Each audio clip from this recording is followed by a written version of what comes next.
वो ये कि भाजपा के पैसे की भूख खत्म नहीं हो रही है। सब कुछ बेच खाए, हमारे रेलवे स्टेशन बेच खाए, हमारे एयरपोर्ट बेच खाए, हमारी तमाम संस्थाएं बेच खाई, लेकिन अब बात जब हमारे धर्म की है तो ये तथाकथित जो अपने आप को हिंदू धर्म का झंडाबरदार बताते हैं, उसका ठेकेदार बताते हैं, उन्होंने पूरी तैयारी कर ली थी। 8 अगस्त 2023 और 3 अक्टूबर 2023 को इन्होंने 2 ऑर्डर निकाले, जिसमें गंगा जल पर 18% जीएसटी की बात कही गई है।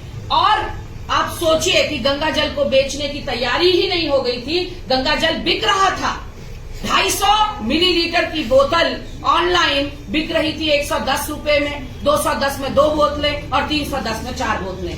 ये 18 अगस्त का इंडिया पोस्ट का ट्वीट है, जिसमें वो कहते हैं कि 30 रुपए की बोतल आती है गंगा जल की 250 मिलीलीटर की, 18% उसमें जीएसटी जोड़कर हम आपसे पैसा लेंगे। उसके बाद भारी विरोध कांग्रेस के नेताओं ने किया, यहां तक कि हमारे अध्यक्ष श्री मल्लिकार्जुन खड़गे जी ने इसका विरोध किया कि हमारे धर्म के साथ खिलवाड़ ना किया जाए, उसको आमदनी का जरिया ना बताया जाए। और ये जो गंगा जल था ये गंगोत्री का बताया जा रहा था। और फिर भारी विरोध जो कांग्रेस पार्टी ने किया, अपने कदम भारत सरकार को पीछे लेने पड़े और इस ऑर्डर को उनको निरस्त करना पड़ा। 12 अक्टूबर को फिर उन्होंने एक ऑर्डर निकाला, जिसमें अगस्त का और अक्टूबर का अपना जो पहले का ऑर्डर था उसको विड्रॉ करने की बात कही गई। यानी कि गंगा मैया ने बुलाया है, केदार बाबा ने बुलाया है, उत्तराखंड से मेरा बहुत गहरा नाता है कहने वाले प्रधानमंत्री की या तो जानकारी में नहीं है कि उनके अधिकारी किस तरह का कुत्सित प्रयास कर रहे हैं और हमारे धर्म के साथ इस तरह से खिलवाड़ कर रहे हैं और